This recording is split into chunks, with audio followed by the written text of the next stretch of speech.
You're listening to Missing Panther.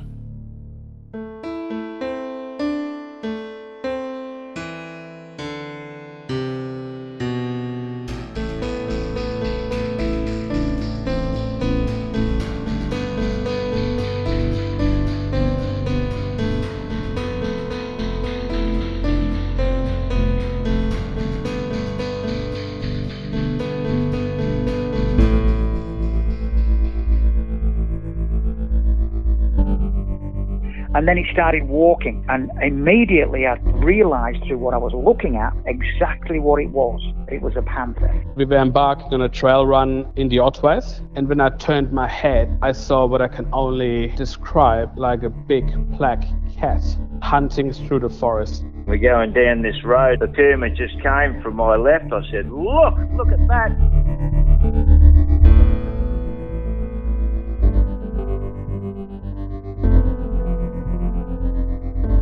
Get up with Anna on Gippsland's Hit. This is Neil Mitchell. Today it's big cats. ABC Radio Victoria. Mixed Brecky, Panther and Vic with you. And we have a man on the phone who is producing one of the most listened to podcasts out there at the minute called Missing Panther. Missing Panther. Missing Panther. Missing Panther. Podcast called Missing Panther. And his next episode is Big Cats in Victoria. Ben Bede, good morning. Good morning, Ben. And he joins us this morning. How are we, Ben?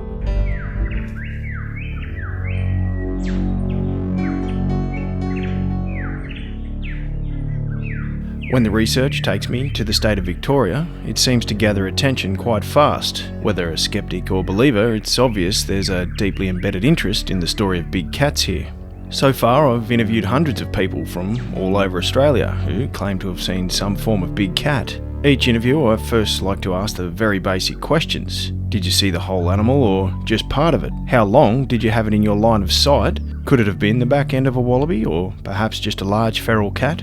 These questions aren't designed to insult anyone's intelligence, more so just to eliminate any chance of a misidentification. For some, it can be a little irritating or even confronting, but I still see it as a necessary line of questioning to get as close to the truth as I can. But when local media caught on that I was researching big cat sightings around Victoria, it then became my turn to take the hot seat. But Ben, for skeptics, you would argue if there are so many of these things, why don't we either have the tranquilised body of one of them, or at least a very good photograph or video of one of them? What's the best evidence you've discovered throughout the Missing Panther podcast? But what's the most compelling evidence you have other than anecdotal? The thing that always seems to be missing from these conversations is the photograph or the video indicating that this is a panther, not just a very large feral cat. How come we're not seeing concrete evidence, whether it's footprints, whether it's film? Along with sort of, witness accounts, are you guys going to be speaking to experts and things like that? Why do you think it is that the Panther story has captured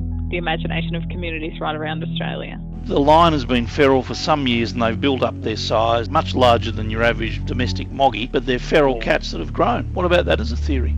That is a theory that I've heard, but if they are just feral cats, why can't we get a specimen as well? Yeah, and you've recently spoken to some Gippy locals about it. What did they tell you about their sighting? Why are you interested in the Otways panthers? How come we're not seeing concrete Why don't we evidence? either have the tranquilised body of one of them? Footprints, whether it's film. What's the best evidence you've discovered? Do you believe in them or not? Ben Bede, good morning. Morning, Neil. How are you, mate? I'm okay. Well, do you believe in them or not? Yeah, I do, mate. Absolutely. Why? Heard you on Neil Mitchell a couple of days ago. He went a little bit hard at some of your theories, Ben. Look, those questions from Neil, they should be asked. I'm all for it. Just because I choose to believe, there are big cats roaming out there, doesn't necessarily mean I'm not open to, quality research or potentially other theories. Bit of stigma though, Ben. Have you copped any from the podcast? People thinking you're a bit of a weirdo? If a wildlife biologist who's worked all their life with big cats says to me, Ben, I saw a panther clear as day, what does that tell you? Is he lying to me? Is he extremely poor at his job? I sort of choose to believe him. I don't think there's any benefit to make up these kind of stories. And look, just because I choose to believe them and think that they truly believe what they're saying, sure, if you think that makes me crazy, laugh away, but I couldn't care less, mate. I've had a couple of text messages from friends all saying, what is this fool on? A lot of people believe, a lot of people don't, Vic. Well, I don't think that Ben's a fool. A lot of people just don't like people who believe in the Otway Panther. I'm very, very sceptical about it. I'm aware of very large feral cats. That's as close as I'll get. Another texter writes, I think the Venn diagram puts those people who have seen big cats in the Victorian Highlands in the same overlap circle as those having beer for breakfast. His podcast is all about presenting other people. He's not pushing his own agenda, which is what I like about it.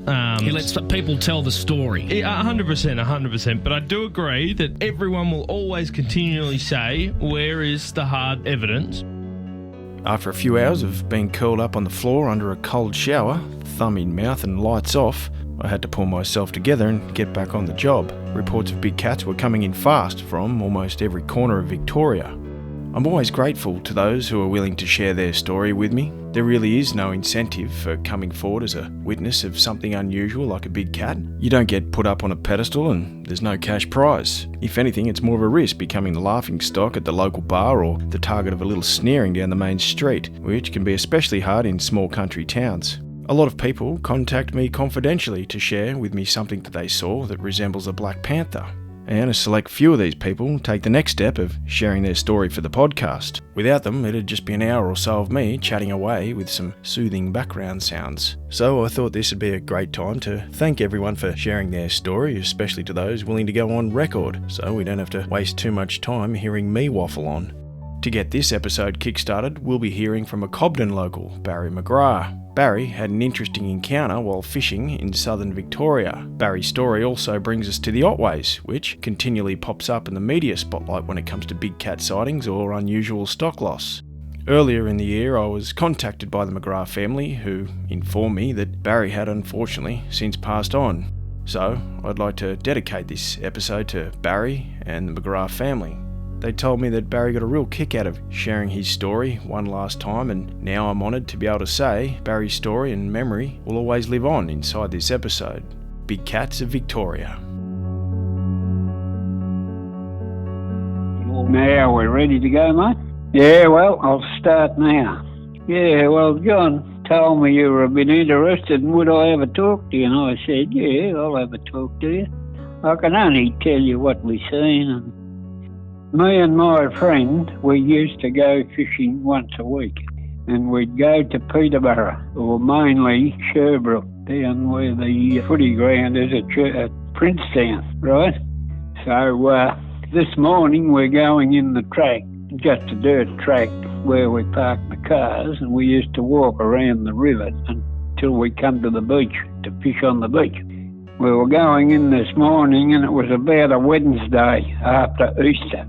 At Easter time, a lot of people get onto the football ground there at Princetown, and they camp there. So this morning, we're going in fairly early. I'm going back about 6 years ago. Yeah, it wasn't yesterday.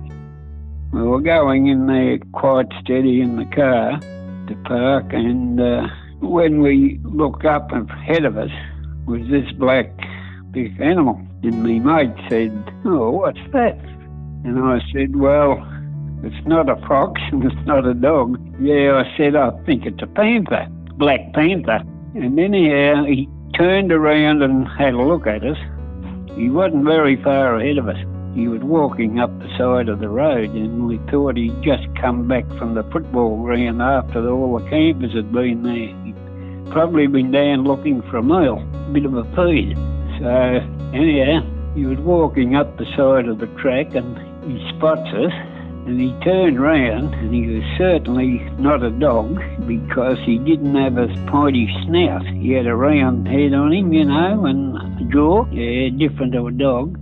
And he had this long tail, well, I reckon was close to 1 metre in length, and it was bent down and curled up at the end, you know, above the ground. He wouldn't have been as big as an Alsatian dog, but he was black in colour. He looked the real thing to me. He had a good look at us. And then he jumped into the bushes and took off, of course. Anyhow, he took off. We got a hell of a good look at him. And his mate said there's not much good telling anyone about this because they won't believe us. And I said, yeah, well, that's probably true, but one or two might. So that wasn't the end of the story. Now, another day I was down there on my own, and I'd been fishing, and I come back around the river from the beach, got in the car to come home. And I'm driving out the track. This is all at Princetown. And I spot another one. He looked a lot younger, and all his hair was seen to be standing up. You know how the young ones spike their hair and have it all standing up on the head? Well, this bloke, whether he was sick or not, I don't know. And then he jumped into the scrub too, and that was the last I seen of him. It wasn't the same one. No, he was the real article. There's been talk of him as far around as Torquay. That's the stories I've heard. They've been sighted right around there in the bush. They live pretty well down there, got plenty of kangaroos and rabbits. That's the end of the story.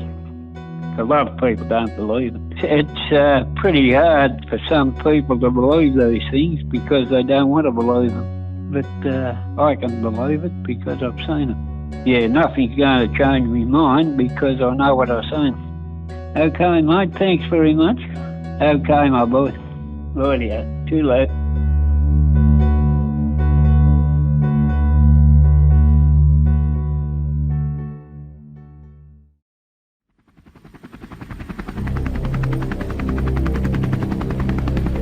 A major search and rescue operation is underway in Victoria's high country. Police are ramping up their search for 2 people missing for 10 days. Another lone hiker has gone missing in rugged bushland, this time in the Otways Ranges. A search has resumed today in Victoria's Alpine region for an experienced hiker. Police thoroughly scoured the area from the ground and the air. Friends and family of the couple are very concerned. Police hold serious concerns for her safety. Hundreds of hikers in Victoria's high country have been rescued over the years thanks to the brave men and women from Victoria's Police Air Wing. For years, Matt hung out the door of a chopper scanning some of the most isolated and inaccessible bushland for lost and injured hikers. Hovering above these remote areas gave Matt a unique vantage point to wildlife that perhaps doesn't want to be found. It was in 1996. I was what they call an air observer in the Victoria Police Air Wing. Police aircraft was made up of 3 crews, so you had a pilot and you had 2 observers. One was the mission commander, so he basically ran the flight, and then you had a second observer in the back who was, I guess, the eyes and ears of the crew, but also if a rescue was involved, the senior observer on the shift would be the winch operator and the second observer would be the rescue crew person. So they would go down the wire and affect any recovery if required. On this particular day, we were tasked down to the Apollo Bay area in Victoria for a missing 23-year-old female hiker. So the police horses were down there, and also back then they were called the Special Solos, so they had some police on motocross. There was no vehicle access tracks and stuff like that, especially in the area that she was. So we've been sent down there, and I think we've been given as you do, you get given usually the hardest country to search where no one can get to. The vast majority of the training is built around map reading and topography and scale and those type of things. So yes, you flew around the helicopter, but you had to get that helicopter on the ground as well. So, and that would, and because we also operated in an air ambulance function, that meant landing in the middle of a road, a country road, or up in the high country. So depth of scale was vital. That we call it a confined area work. So you would fly over a landing site and you would have to make a determination, can we get ourselves in there? And that was often done at anywhere between 200 and 100 feet in the air. You became very intuitive with that skill. So you get this really good skill set of judging distance and obstacles and height. Usually, on long searches, you'll spend the whole flight sitting on the edge of the door with your feet on the skid and just basically scanning. We're probably only about 150 to 200 feet maybe at this point because we're tracking along the highest point of the spur. And from a helicopter point of view, we're at a slow walking pace. So we're basically trying to cover the ground as slowly as possible. If you go too fast and the person's trying to find a clearing in the undergrowth to get out the wave, you're going to be past them before they get a chance to do that. On this afternoon, we were coming down the spur line. We were just approaching a small opening, and the opening wouldn't have been more than 20 metres by 20 metres, roughly, of just a little bit of open ground. And I was looking down from the left-hand side of this clearing, this animal just jumped out into the clearing, probably in the clearing by a couple of metres, and just propped. Its head was down flat. It had two big front legs, they were out in front. Its arse was squashed to the ground with a big, long black tail. And it was its head was moving back and forwards, and it was really like it had come out of the clearing and then got startled. It realised there was a big noise above it and didn't know what it was and actually where it was at the time. So it propped for a good 3 to 5 seconds, and I'm just looking at this thing, and then it stood up and taken basically 2 bounds, and it was into the other side of the clearing on the right-hand side. So it was a big cat. And I remember saying to the crew, I said, for me, I've just seen this big cat. We didn't turn back. We just kept on moving down with it. And afterwards, when we landed and we were refueling, I said, I just saw a big cat. I reckon I've seen one of those pumas or panthers or whatever they were. We called them at the time. And they said, oh, well, look, it's not unusual because they've been seen around a lot. But that was the first encounter that I ever had then and ever had since. But I've seen enough animals in the wild, and I've seen enough animals in that job flying around, whether it's cattle moving through, kangaroos, wallabies, pigs, donkeys, you name it, I've seen it moving through the bush. And this thing was definitely a panther. It does take a couple of seconds for it to compute, because what you're looking at, it does catch you. You don't see a panther in the wild every day. It's not something that we see in Australia. And when you do analyse it, you go, really? Wow. As it left, it would have been a good 6 foot. And it was, black as pitch as well. So once I sort of got my thoughts together, I have no doubt that what I saw was a big cat. I was never a doubter, and I was never a believer until I had my experience, but I had no reason to doubt that there wasn't substance to it. But after that, I had no doubt at all.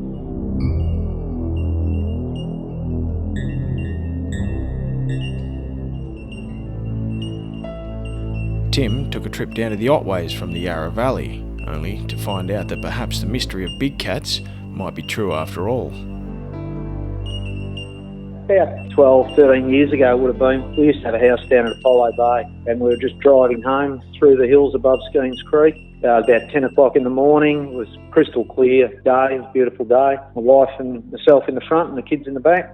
Coming up this straight stretch of road, and it wouldn't have been any more than 100 metres, probably somewhere between 50 and 100 metres ahead of us. And a big black cat came out from the right side. There was no other cars around. It was right next to one of the white posts on the side of the road, one of the side marker posts. Well, when we first saw it on the side of the road, it had one bound and then another bound, and it was off to the other side of the road. So it was obviously a big cat to be able to do that. It was really easy to tell how big it was because it was right next to that white post. Its back was just below the reflector. It was basically the height of the reflector on the post. It was just such a big, solid jaw and head on it. I mean, it wasn't far away, and you can see exactly what it looked like. It didn't look like any cat, any like domestic or feral cat, that's for sure. And my wife and I just looked at each other, just dumbfounded. I've seen on a job that we were doing a few years back, there was a feral cat there that we shot it, and that was a fully grown, a big feral cat. It wouldn't have been a third of the size. I've never thought that it wasn't possible. I mean, like I said, it was that close. I went to Sri Lanka last year looking for leopards, and I went on a couple of treks so they're looking for them. And I mean, you see them from maybe 200 metres away, and you can tell that they're huge. This thing was 50 to 100 metres away from me, and my wife, and we both saw the same thing, and we both just looked at each other and went, "Wow, you know what that was." Not long before completing this episode, Leon called in after apparently seeing something in the Otways just on the weekend. This is Saturday, just gone. Yeah, this is a few days old. I was visiting my grandparents. My family's been in the Otways area. They moved there in 1855 initially, so my family's always lived out there. It was Saturday afternoon. We'd basically done everything we needed to get done on the farm. My grandparents have a farm there, and then decided we'll go for a nice drive on the old Ocean Road. So we jumped in the old ute, and away we went. and on the Old Ocean Road we saw a few animals here and there. I think we may have seen an echidna on the way down. I remember that was the day before, but then saw a couple of wallabies, so there was a bit of movement out and about. It was a warmish day, it would have been 25 degrees. It was a bit humid. So we're continuing along, and by now it's sort of 3:30, 4 o'clock, pretty much halfway up the Baruppa. Yeah, we're just driving along, and then all of a sudden this large cat comes up. The way we're heading, the river was on our right, so it looked like it had come up from the river. It wasn't running, but it was moving quickly. The body was quite long, but it was big. But it didn't look like a mature cat. And it had a long tail on it, a very thick tail. It was just blatantly obvious that it was a cat. I've got a German Shepherd, and I'd say it was longer than my dog. Yeah, there's no way you'd get a feral cat this big. And it was so black. It's rare to see an animal. My German Shepherd's black, but this just seemed blacker than that. I don't know, it was very, very, very dark. But I was driving very slow because it's like a 2000 model Holden Rodeo Ute, so it's pretty rough on the suspension, and that road's pretty rough. So because of that, I was going at a snail's pace, which is possibly why I saw it. But I think based on the time of day and the temperature, it just makes a lot of sense that it was going down for a drink at around that time. It's the hottest part of the day. It was really fascinating. Yeah, I just wish I got my phone out. They're definitely out there. Went and told my nan about it, and she said she's been hearing rumours about that for a very long time, that they're around. My nan told me they've heard stories about the farmers losing cattle. Something's getting them. So that's where they obviously get their feed from. I can definitely see why people are sceptical. But the other thing is, based on how fast it moved, it doesn't surprise me that it's hard to get good footage of these. It's just definitely true. They're definitely there.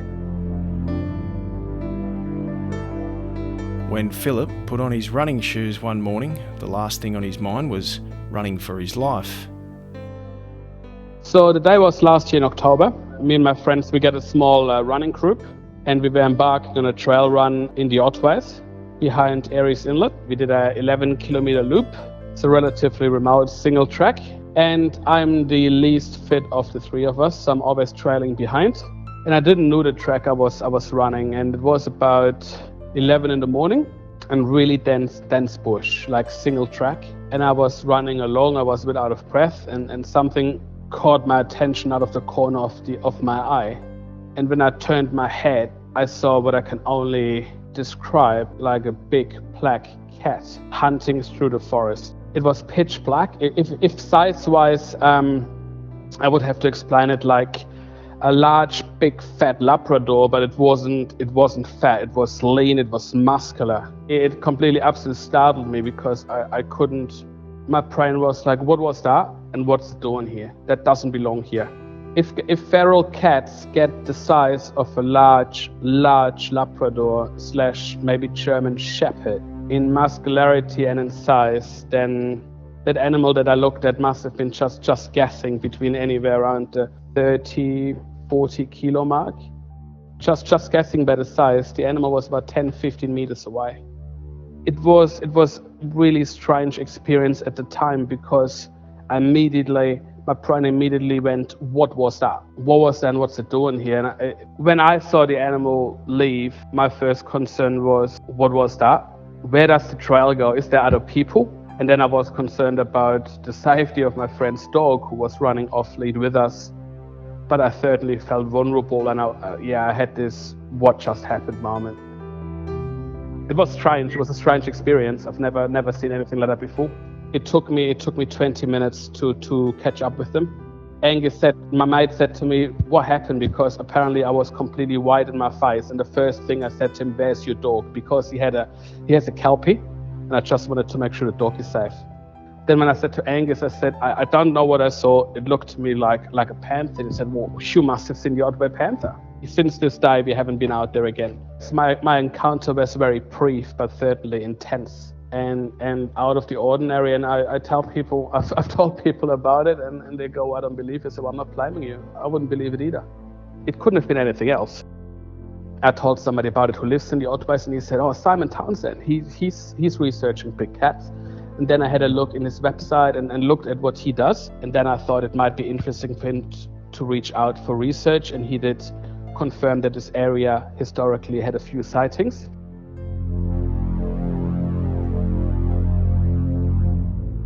I couldn't do an episode on big cats in Victoria, especially when I'm in the Otways region, without speaking to two men who for decades now have been constantly in the field, exploring the most remote areas and analysing unusual stock kills and doing everything within their means to investigate these reports. For decades now, John Turner and Simon Townsend have been actively pursuing the mystery big cat phenomenon right across Victoria. Until now, I hadn't actually spoken to John, so I thought I'd ask him how this all began for him. In the 70s, I'd come back from service in Vietnam, and my father and I were spotlighting for foxes up in the northeast of Victoria where I used to live. And we saw, I didn't know what it was, at about 60 metres away in the paddock, when we were spotlighting, there was this big black animal that had obviously killed a sheep, and it was sitting down eating the sheep, and I had the spotlight on it, and I watched it through my .22, which is a light caliber rifle, and didn't want to shoot it because this thing was just enormous. I didn't know what it was, and didn't think about it for a while. And then about 10 or 12 years ago, I lived up near Beechworth. I was out going fishing one morning, and there was this enormous big cat sitting on top of a log pile that had been pushed up, and he was watching kangaroos facing the other way. And he didn't see me. I just walked right up to him, probably within 8 or 10 metres from him, and I stood and watched. And then I shouted at him, and he turned, looked at me, bounded off the top of the log pile and through the mob of kangaroos, so I could judge how big this animal was. Simon Townsend has been the face of big cat phenomenon in Victoria for years and has been a bit of a go-to guy for the media when new sightings have been reported.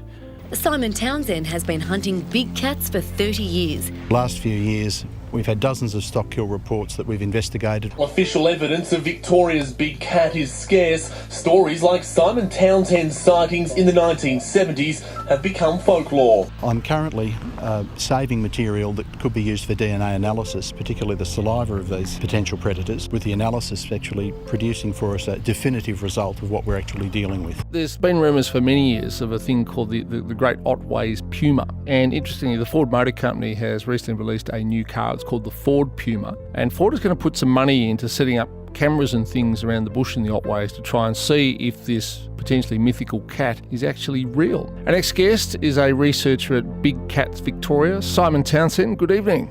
Now the car company Ford have decided to support the search for big cats in Victoria by boosting Simon and John's efforts with some funding to purchase some new and improved equipment. I asked Simon and John how they were going to spend the money and what the plan of attack was. They were bringing out a new motor vehicle for distribution in Australia.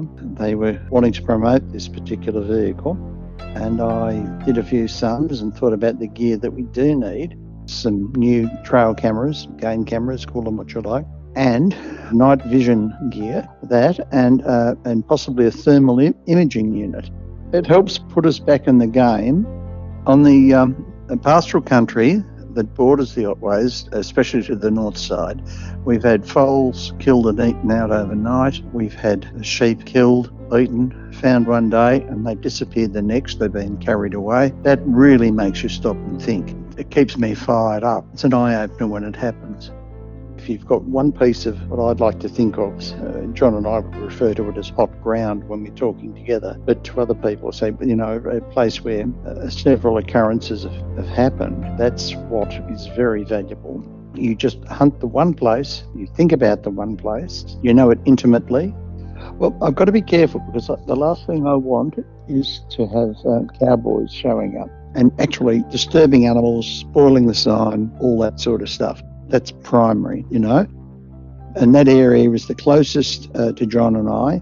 A very strong history. It's certainly worth persevering with. There's no two ways about it. Stuff happens there. Beasties are seen, beasties are known. And that's a real deal. We have a couple of properties that we are in touch with, and they're in touch with us, and they let us know when they've lost animals in bizarre circumstances. But the trouble is, one, we've got to be there, but the other side of it is to make sure they don't touch the carcasses. They must not touch them. They mustn't let their dog near them.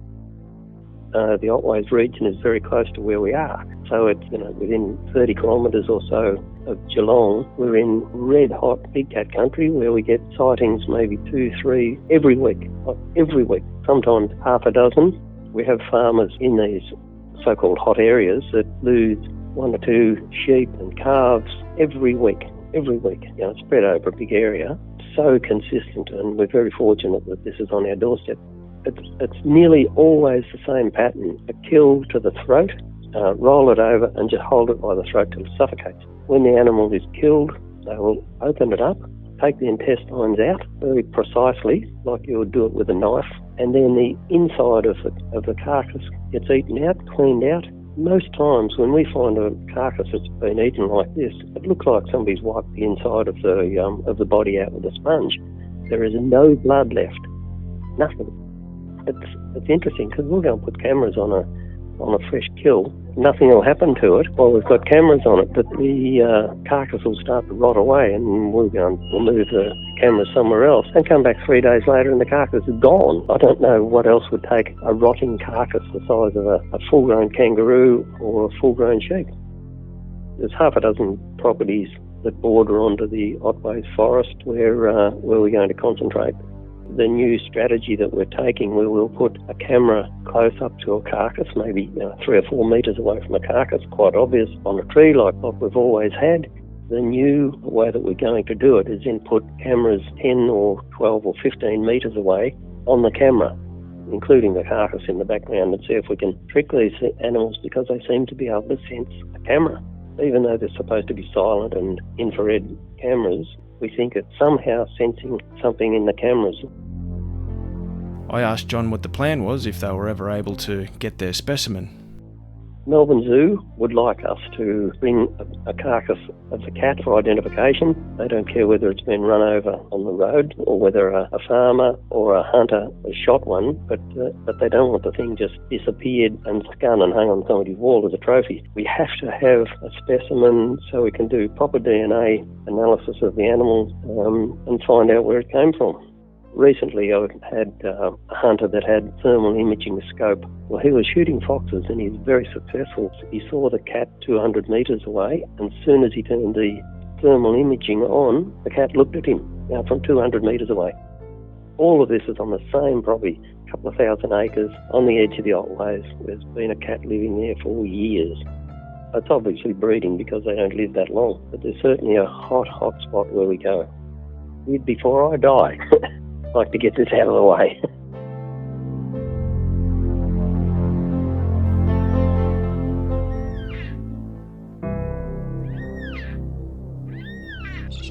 John was kind enough to put me in touch with the hunter he mentioned, saw something through his night vision scope on a property that both Simon and John have labelled as hot ground. Bruce is highly regarded by local farmers as someone who's extremely efficient at what he does and could easily find his way around John and Simon's hot ground with his eyes closed.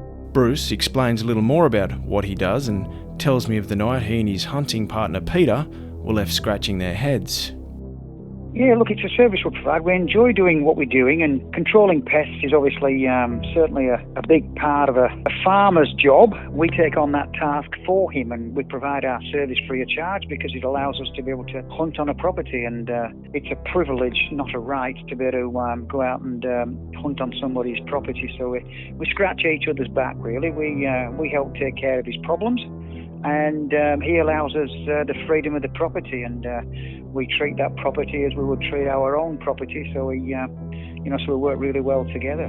Look, I've been hunting and fishing since I was 10 years old, and the technology over the years has just vastly improved. Now we're on to the newer technologies of hunting in the night without lights and in the dark, and it's an amazing experience. Thermal can be very expensive. Top range stuff, but in for a penny, in for a pound.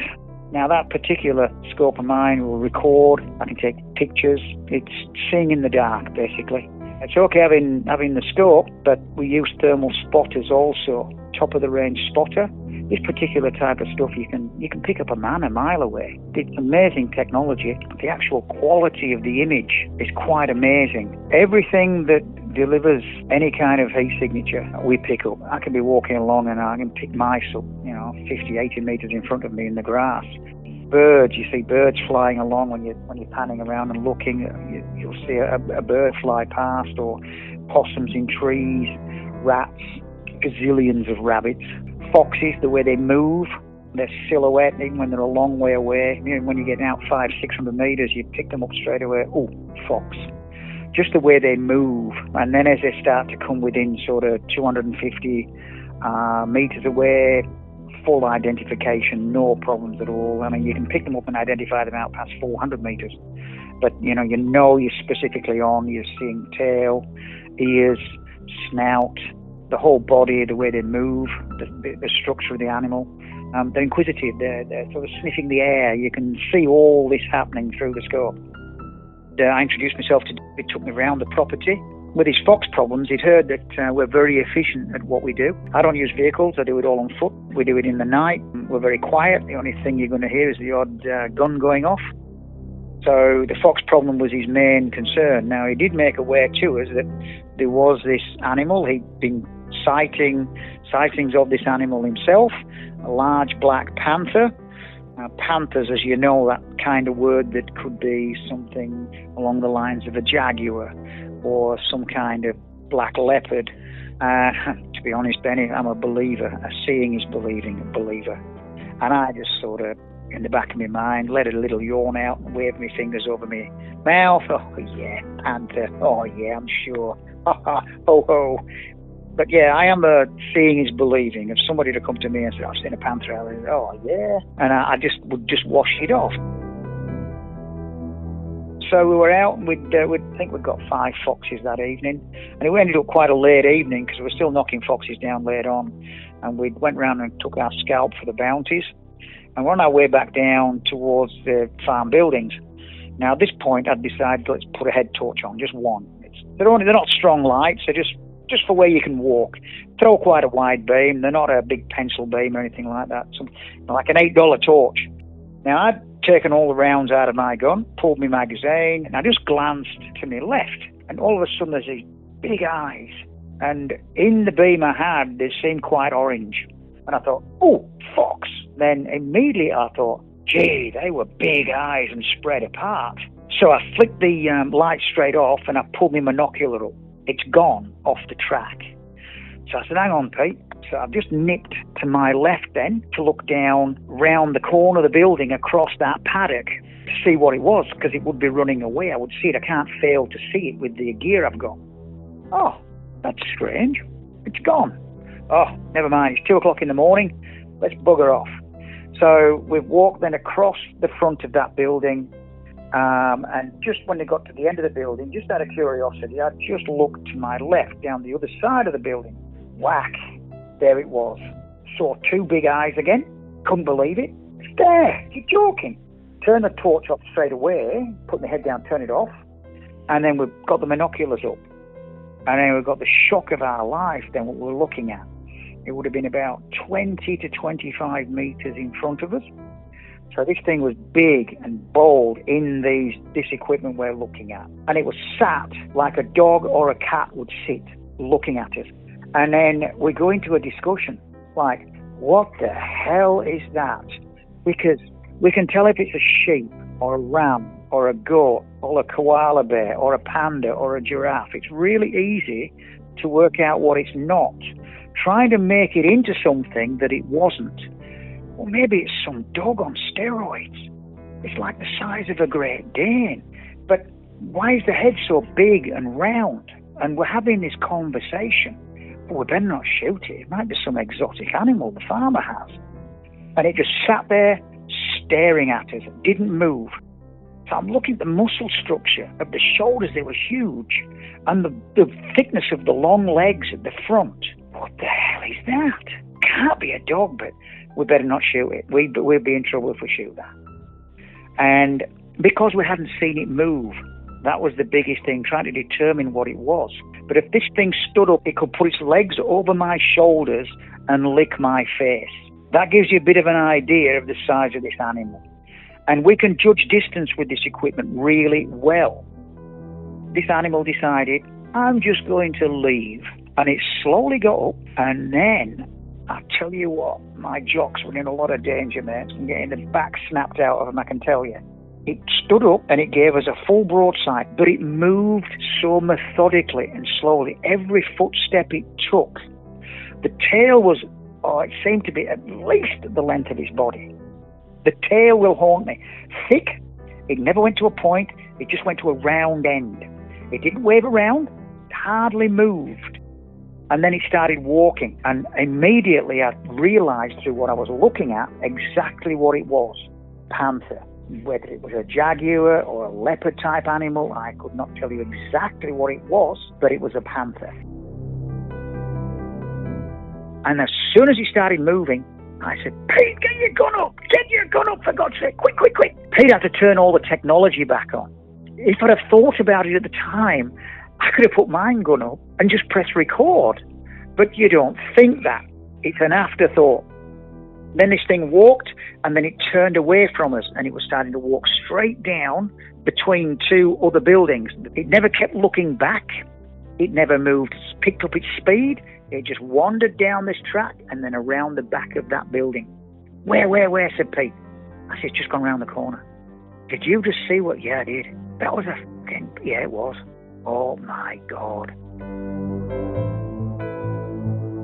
But by the time he got his gun up, turned the technology on, looked to target, it had just gone round the corner. That animal was watching. It was stalking or just curious and watching. And as soon as he got the flick of the torch, it nipped round the back of that building, came right round the back of the building and sat right where it sat because it knew we were going to walk past. If that animal would have wanted just to get away, it would have been running across the paddock. If that animal wanted to get away, it wouldn't even have been there on the track when we were there. It would have been long gone. We were talking, lights on, having a yak. 5 foxes to me, Pete. How many did you get tonight? Oh, that's a bad subject, Pete, isn't it? So we were having a yak. Feral cats are a real nuisance in Australia. A lot of hunters will tell you. If I could sit this animal next to a cat, you would go, I see what you mean. There, that's chalk and cheese. That's David and Goliath. Peter shares with me what he remembers about the night out shooting with Bruce. We both knew exactly what it was when we saw it. We both turned to ourselves and we're like, mate, that has got to be the Panther. So I put the tripod up to put the rifle up to turn the infrared on because I've got the record mode on the infrared as well. And by the time I'd sort of put the gun up and turned the night vision on, it was like it wasn't even phased that we were there. Because it didn't like run off, it didn't do anything, it just sort of strolled away. It just walked around the corner and we did not see it again. I've been back probably a couple more times after that, and let's just say it's 5 steps forward and turn, and always looking by. Like now I'm very paranoid.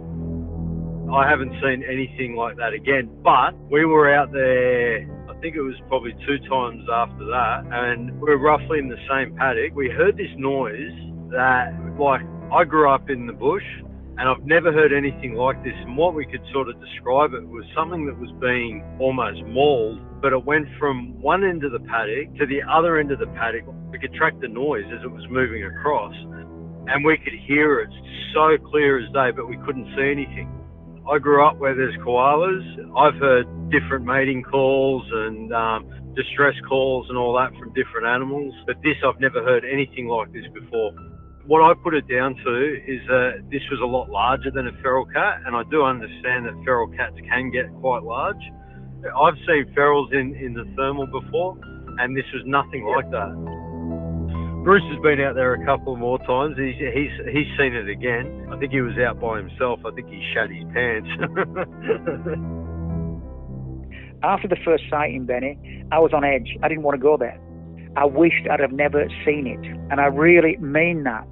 Because now all of a sudden, I'm thinking, is it behind me? Is it in a tree? Is it the other side? Am I going to be walking up on it? Is it following me? Every cracked branch, every broken twig. You're on edge. You really are. I've never done as many 360 turns when I've been looking for something in front of me. I'm always looking behind me. Now, that first sighting was 2 o'clock in the morning. This particular time I was there would have been about 10 o'clock at night. And I've come up around this paddock, and it was an animal the size of the sheep, just working its way through the tufty grass, very purposefully, not rushing, just the same pace. And I'm thinking, well, that can't be a sheep. Where's its lamb? Why isn't it with the other sheep right at the other side of the paddock? So I think, I'll have a look when I get closer, because I've got a couple of paddocks to go through before I get to that paddock. So I'm looking at this animal, and it's reached the bottom of the cypress trees. So I've got over the gate, I've come into the paddock, and I'm walking up towards the animal on a 45-degree angle upwards. And I can see the animal moving up behind the cypress trees. It's about the size of a sheep, but I can't fully make out the animal because of the branches. Now, cypress trees, they're quite well spread apart, but the branches all touch. These cypress trees are just a row of cypress trees, big ones. I look at it, at the bottom between the two trees, the branches come up and before they touch. I call it an archway of opportunity, and I've shot foxes through these trees, just into the other paddock, through these gaps. The wind's blowing straight in my face. I think, right, I'm almost opposite where the animal was, and I'm about 60 metres away. And I think, right, I'll set my gun up here on the tripod. I've got a tripod with a clamp, so I can put my gun straight into the clamp. And just as I'm about to take the gun off my shoulder, I'm still looking through my binocular, and then this animal came right into view into one of the archways of opportunity. Well, Benny, I am not joking. I really did at that point, I shit myself. Because all of a sudden, I could see this absolute animal. It was exactly the one, or the actual outline of what we saw 3.5 months earlier. And I knew exactly what it was straight away. The tail, the slight dip in the tail, the length of the tail, the whole body, the head, it just walked right into view. And I just couldn't believe it. Now, 3 or 4 seconds earlier, I would have already had my gun up, and I would have been looking at it through the scope. Click, record, off you go. Now, bear in mind, this equipment we're using, we're not going out to record with spotters. We're not particularly going out to record with scopes. The feature's there. The reason it was being out there and the purpose of the equipment is to actually be able to use it in the dark and do away with these pest animals. That's the thing. The bonus is you can get some footage of it, which would have been great. So I'm looking at this animal, and it stopped and it throws. And I'm just wide-eyed looking at it thinking, what the hell, my God. Now I'm getting to shit myself here because I'm now on my own. I was with Peter the first time. We're all brave in company. All of a sudden, I'm in the middle of a paddock, 60 metres away from this animal, and it's now just stopped, completely frozen, looking straight ahead. And it was standing like that for at least 5 seconds. And I've just got my jaw dropped thinking, oh my God. And then the terrifying part of it, its head started to turn towards me. It was like a robot head. It turned and then stopped. It was staring straight at me. My God, it can see me. How can it see me in the dark like that? Now, I've done a bit of research since, and they do have really good night vision. This thing sensed me and stopped. Now, I'm in the dark, 60 metres downwind. It couldn't have smelt me, and it could not have heard me. I am stood still. There was none of my movement could have made it think, what's that? Now, at that point, when it stopped and looked at me, that was when, whoa, bugger this. I was straight off the shoulder with the gun, straight on the tripod, flicked the cover open. The stuff's already on. All I've got to do is open the lens cover, and I'm straight on it. And all I saw then was the animal just basically cantering into the paddock, because it's a tufty grass paddock, and it just went jogging into the paddock, and then I lost it when I got to the top of that archway with the trees, because obviously all the rest of the branches joined together. If it would have still been stood there, I'd have got the video, no problems at all. But that was the scariest one because I was on my own. I honestly wish I would have never, ever had these encounters while I am doing what I'm doing. Because now when I'm going to other farms, I'm still even on a little bit of edge. So it has taken a little bit of that supremacy when you're out there. Nothing can harm me. There's been times I've been going to this farm and I've turned around and gone home. Just the thought of that animal being there, I don't feel comfortable, I don't feel good. I'm going there on my own again, and I'll actually turn around and actually drive home. I won't actually get to the property, I'll go home.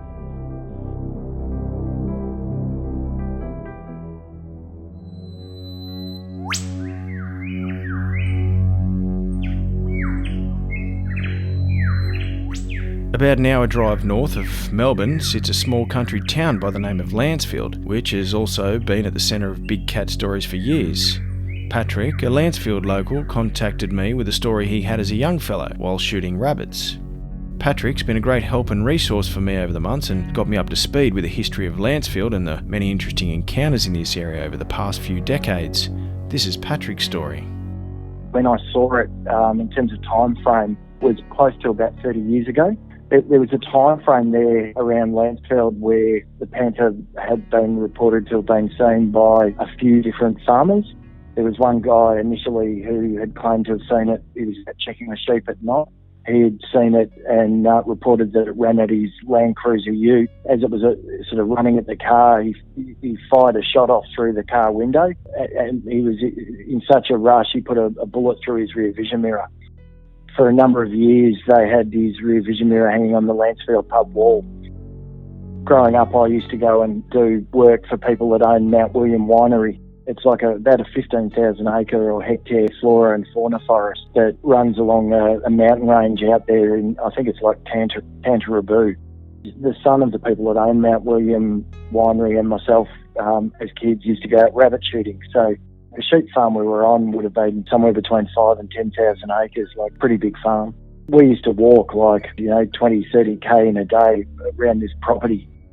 On this particular day, we were sort of heading back to Mount William Winery. Over in the distance, we could see rabbits sitting on the edge of some bracken, and we were trying to just quietly walk across to this stump, thinking we could sit there and rest our 22 rifles on the stump to shoot at these rabbits in the distance. I estimated it being, 30, 40 metres away from the log. In broad daylight, the Panther had just run out from underneath this log.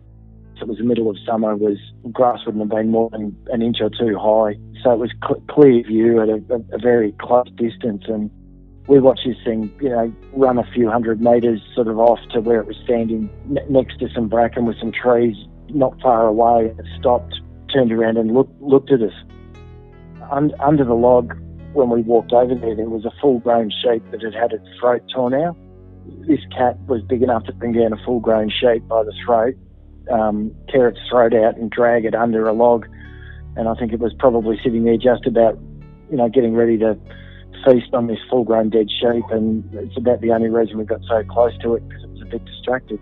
And I used to own a Rottweiler that was probably 45, 50 kilos. I reckon the weight of this cat would have somewhere between 60 and 75 kilo cat. Like, I've seen heaps of feral cats in my life. This thing there's no way it was a feral cat. Really big, thick-set body, sort of boxy shaped head. It was definitely black, and its tail was exceptionally long, much longer than any domestic cat I've ever seen in proportion to its body. But what you could distinctly see across this cat's body was shiny, round black spots amidst the bits of its black coat that were a bit sun-bleached. So it did present like a black leopard. Up until that particular day, I was absolutely sceptical of every story I'd heard, just thinking that people had seen a big feral cat and misinterpreted what it was, or the sort of thing I genuinely appreciate that it would be very hard to accept without actually seeing it. Based on my knowledge of big cats, I assume it is or was. Looked at each other and just knew that was a panther. There was no doubt about it.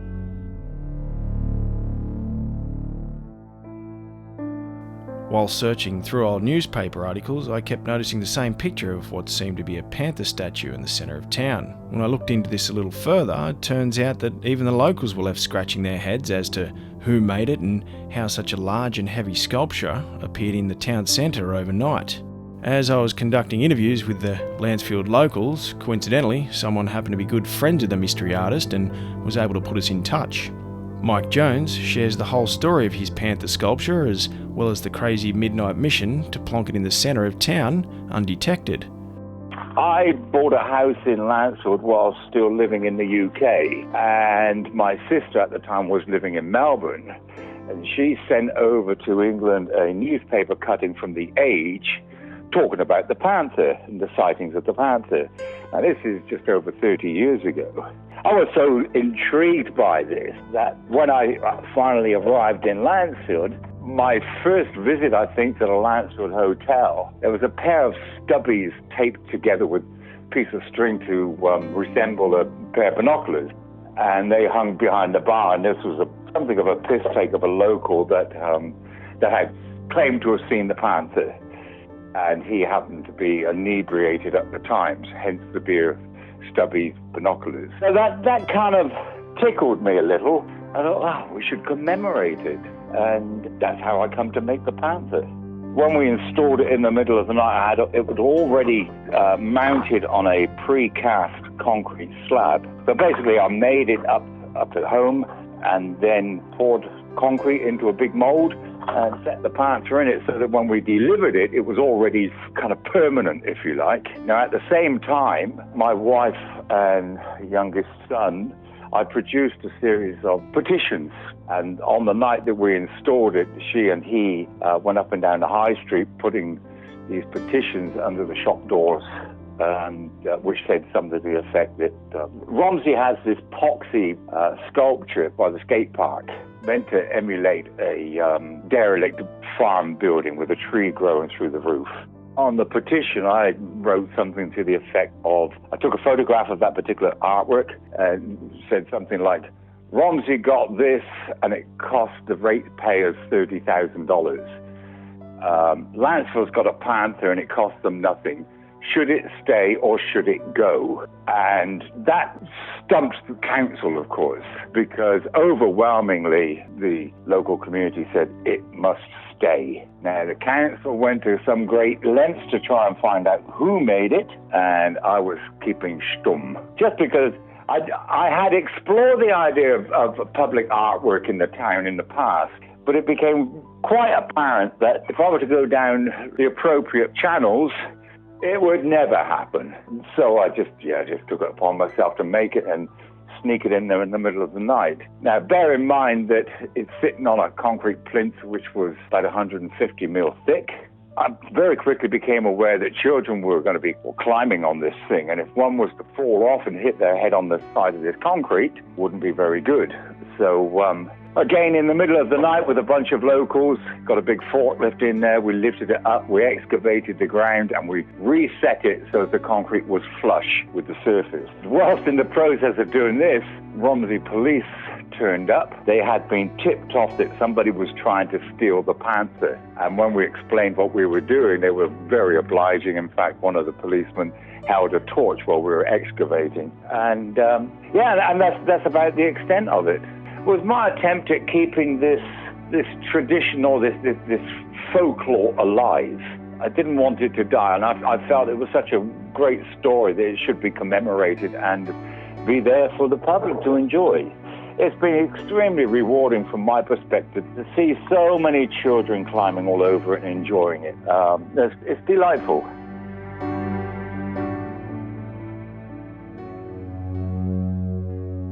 Jessie saw something out the front window of her car not far from Lancefield, which is now ingrained in her memory forever. But this didn't end up being the only time she had an encounter.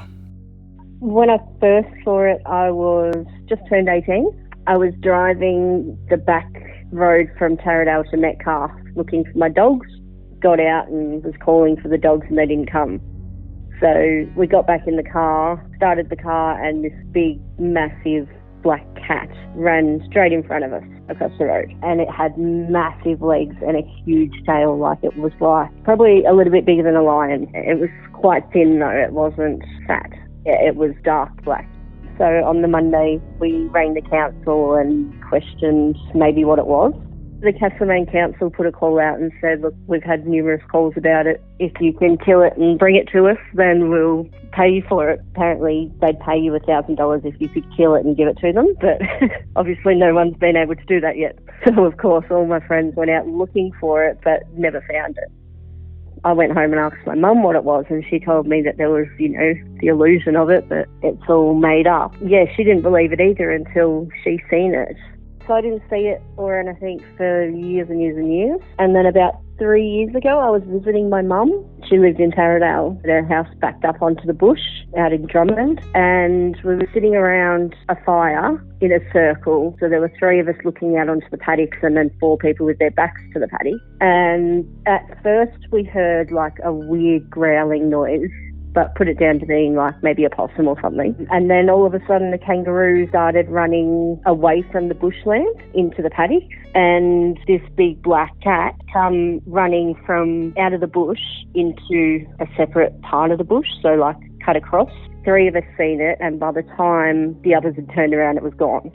Well, a lot of people don't believe you. You tell so many people that you've seen it or, you know, heard it, and they just kind of tell you that it's a wild cat. But it is way too big to just be a feral cat. Greg shares something odd that happened to him on a property near Lancefield. I've got some goats on my property, and one of my goats died, and it had a nice set of horns, so I decided that I'd like to cut the head off, put it up a tree, you know, let nature take its course so I could keep the skull. And so I took it out the back of our property. We're on 40 acres, of which 30 acres is pretty rough bush. And so I took it out the back and I strung it up a tree with some 3mm fencing wire. So I wrapped some wire around the horns, stood in the tray of my ute, put it as high as I could reach, you know, up into the tree, thinking, well, I'll come back in 6 months' time and, you know, all the flesh will be gone and I can sort of have the skull. Anyway, probably about 3 months later, I went to try and see how it was going, and this head was missing. And I thought, wow. And then I looked, and I've got photos of these claw marks up the tree trunk where something has gone up, you know, about 3 metres, been strong enough to pull to make 3mm fencing wire. Like, I'd actually twisted it on pretty hard, so something strong enough to pull that wire down, and the head was gone. Now, I subsequently, a few days later, found the skull, you know, with one of the horns missing and about 100 metres away. And so I started to think, well, what's strong enough? It's got claws, because you can see the scratches in the bark up the tree, so it's something that's climbed the scale of the tree and been strong enough to grab onto this goat head and then be strong enough to unwrap this 3mm wires. About 7 years ago, we were staying at a set of mud brick houses that are available for rent. There was the 4 of us, 2 couples. We had dinner at the restaurant there, and we had to walk back to our house, which was, you know, I don't know, maybe 700 or 800 metres, something like that, back up a hill, up a dirt road, you know, about 9:30 at night, so pretty dark. Didn't have any torches and whatever, and so the 4 of us were walking along, and there was a dam in front of our house. We sort of got towards the dam, and we saw, you know, what appeared to be a large cat drinking at the edge of the dam.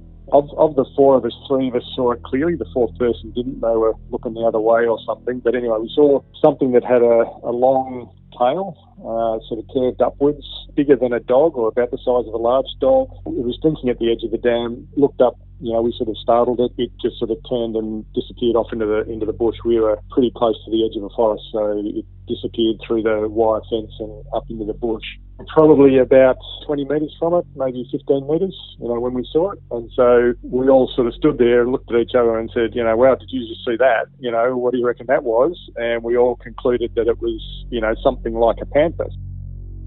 Anyway, the next morning I came out to the dam to try and find some paw prints. Couldn't find anything. You know, the ground was pretty hard around the edge of the dam. So I went down to talk to the property owner, and I said, I saw something last night. I want to tell you about it. So I described, you know, what I've just described to you, what we saw, looked like a panther. And then she said, yeah, that's exactly what I've seen. In 1861, an organisation called the Acclimatisation Society of Victoria was formed by volunteers. Their aim was to encourage the introduction of non-native species of plants and animals into the new colony. The hope was that these living organisms would adapt to their new home and enrich the area with familiar species. Some say it was also to make Australia feel a little bit more like England. Some of their most notorious projects were the introduction of sparrows, deer, hares, and the biggest claim to fame was the good old rabbit by one of its members named Thomas Austin. But a Victorian journalist by the name of John Higgins believes when Thomas Austin became bored of hunting rabbits, he upped the ante by introducing much larger species, so that he and other wealthy members of the Acclimatisation Society could dabble in the world of big game hunting. I'll let John explain his story. The animals were released by an organisation called the Victorian Acclimatisation Society. They were responsible for creating the Melbourne Zoo, and they released 4 species: chital deer, ostrich, African lion and puma. They were released at Wilson's property up near Horsham. Now, the deer are still present in the top end of the Grampians. The ostriches ran off and they're over in inland South Australia these days. Now, releasing lions is a fairly big issue. You know, the neighbouring landholders have immediately wiped them out. The same group, 10 years earlier, in 1859, released all sorts of other weird and wonderful things, the most notable of which is the rabbit. And if you look up who released rabbits into Australia, up will come the name of one Thomas Austin. They were pretty highly regarded in their time. The camels that Burke and Wills used, they were quartered up at Wilson's property at Longrenong. So they were pretty well regarded during that time. It was really after the silly buggers let lions out that people started to regard them as rank idiots, whereas these days everyone regards them as fools for releasing rabbits and foxes. The idea of releasing sparrows and rabbits and that was for hunting. It was also to make Australia more like England. No one understood the effect all this would have on the environment. You take anything out of its natural habitat and you've got a potential problem, you know, like wallabies in New Zealand. You know, no one realised that deer would become such a pest in Australia. Now, we had deer in Australia for 150 years and they caused no problem. The last 2 or 3 decades, deer have become a massive problem. They're an environmental and agricultural problem. Back in those days, the releasing of rabbits and all of that sort of thing wasn't looked upon as being so damaging because they hadn't created mayhem like they did later on. It was enormously damaging to Australia's wildlife. That wasn't the issue. The issue back then was releasing the bigger animals, which could be dangerous to humans. There were no rules. Effectively, you could do whatever you wanted to. It's a straight-out, deliberate release of animals, and they decided to release these animals for big game hunting. Now, the aftermath of all of this, not so much because he released the pumas, but because the silly bugger released lions, he was packed off back to England by the colonial government. Austin did a deal with the colonial government where they didn't extract a penalty from him, but when he died, they made a deal where he would donate money to a public service. Have you ever heard of Victoria's Austin Hospital? His widow, Dame Elizabeth, gave the money to build the Austin Hospital in a deal done to make up for all the weird bloody animals that her husband had released. I couldn't find any evidence of this in my research, so I asked John how he could possibly know all of this. John told me that he worked closely with Thomas Austin's great-grandson, also named Thomas Austin, and that this was common knowledge passed down through the family grapevine. Thomas Austin's great-grandson later became Minister for Agriculture in Victoria. He used to come and see me every second Friday. His office was in Maryborough. My newspaper then was in Maryborough. On a Friday, he'd wander down the street and then wander into the newspaper office and just to find out what was happening. And then Austin relayed to me that his great-grandfather was involved in the release. He told me that his family had been involved in it. They'd released them up at Longrenong. We spoke about it every time we met. You know, he was just a very solid sort of guy. So when he starts talking about it, it was very interesting. They were wealthy landowners. They wanted big game hunting. You know, there was a sense of entitlement. You know, the release of rabbits wasn't to give us some nice furry bunnies. It was to create hunting for people. Now, it's hard to accept that we have one species of great cat running around. It's almost impossible to accept that we've got two. Yet there is significant evidence that we might have two.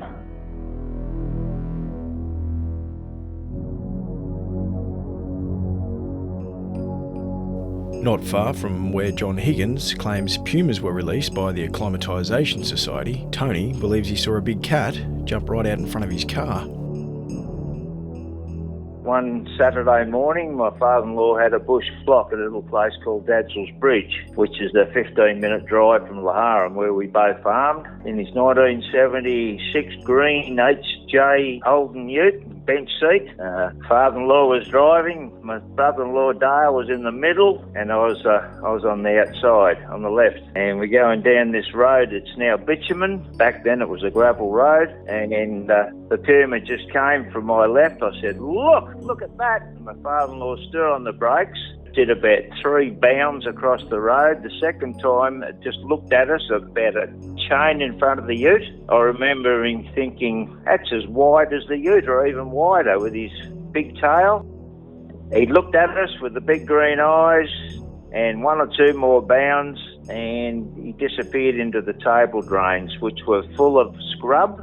We backed back quite a few yards, and my brother-in-law jumped out, laid the seat back on the ute and grabbed the .22 rifle, cocked it, and I'm saying, don't shoot it, Dale, don't shoot it. He went down the one table drain, I went down my side, and we never saw it again. 1988, May 1988 it was, school holidays. Remember it clearly, because after the sighting, a few days later, well, I had 2 children by then, one 12 years old, my oldest daughter, and my son 10. And it was school holidays, as I said, after the sighting. We went down to Melbourne, and I went straight to the Puma or the Panther enclosure, and there the big fella was sitting on a rock looking at us, and I said, I've just seen your cousin. It was good to be able to do that in the same week while memory was fresh. But it was just a true, honest sighting. The 3 of us saw it. We'll never forget it. Brother-in-law, he's retired now, but he can verify it. Dale was there in the car with Tony and briefly shares his version of the encounter. What it was, we were going along one day, and it was actually a sandy sort of a track, and there were 3 of us in the ute. I was sitting in the middle, and maybe 60 metres up ahead of us, this thing just pounced across the road in front of us, and we stopped the vehicle, and I actually got a gun to shoot it, but it was gone. We couldn't find it. By the time we got out of the ute, and it was gone. So it was definitely a big cat, was a big animal, yeah. But it had the movement of a pounce of definitely a big cat or maybe a puma.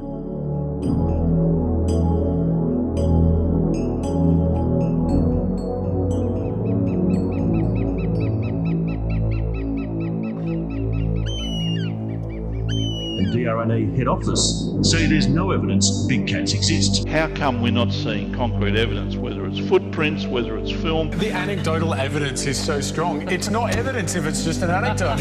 Come on, let's do some proper news now, please. I handed over these hairs marked in a little plastic bag Otways sample to a scientist who was embarking on the study of DNA analysis. He rang me, and he sounded pretty excited.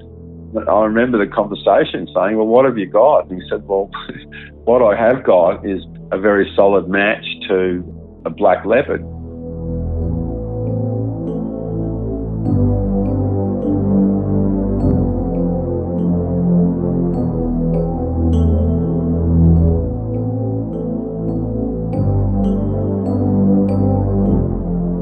If you're enjoying Missing Panther, please tell a friend about it and make sure you subscribe to keep updated on each episode. If you believe you've seen a panther or a big cat, or even if you believe you know how they got here, go to our website missingpanther.com.au. Get us through the contact page. You can follow Missing Panther on Facebook and Instagram to come along this podcasting journey with us. If you get a spare moment, pop us a quick review on Facebook or Apple Podcasts. If you'd like to help support the show, go to our website missingpanther.com.au. Hit the About button and scroll down to forward your much appreciated donation. If you'd like to get in touch with Simon Townsend and John Turner from Big Cats Victoria, go to their website at www.bigcatsvic.com.au. And remember to check out Rick Minter's podcast, Big Cat Conversations. So far, Rick has 37 episodes of incredible big cat stories from the UK. That's Big Cat Conversations. Missing Panther is edited and narrated by me, Ben Bede. Music is by Warwick Party. Mastering by Paul Gomersall.